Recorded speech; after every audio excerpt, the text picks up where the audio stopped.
Tengo que entregar, como dice el artículo 27, la solicitud para el portal, para que presente la declaración de bienes, la ficha de los avales, los colectivos y el individual. Digo con mucha alegría y satisfacción que el primer aval que he recibido hace un momentito telefónicamente, el de Juan Carlos Rodríguez Ibarra, lo cual para mí constituye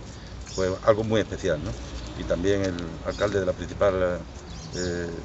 institución que tenemos, que es el alcalde de Villanueva, me ha manifestado su apoyo, con lo cual lo agradezco de verdad, el que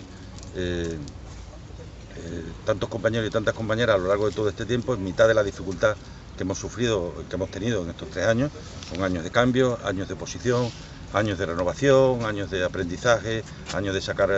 conclusiones de nuestra derrota e intentar convertirla en valores positivos para el futuro, y sobre todo pensando mucho en la gente,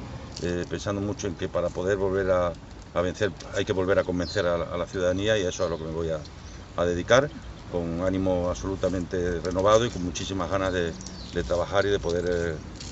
constituir un proyecto alternativo a lo que hay ahora y que está en la agenda del cambio, que fue la base de la moción de censura y sobre la que a partir de entonces hemos seguido trabajando, y que estoy convencido que se transformará en un proyecto muy importante para esta región en unos momentos tan difíciles, donde en muchos sectores hay problemas evidentes y a los que hay que hacerle frente con una firme voluntad, ¿no? Pongo lo que tengo, y lo que tengo es mi experiencia, mis ganas de trabajar, mi constancia, la pasión por la igualdad y por poder ayudar a tanta gente, y cuento, y sé que voy a contar detrás pues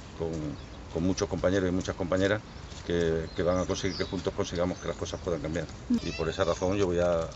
trabajar a lo largo de estos días en intentar recoger los avales, seguir, y me va a ayudar también a estar muy en contacto de nuevo con la gente en muchos pueblos de Extremadura, que es algo que a mí me gusta especialmente. Este partido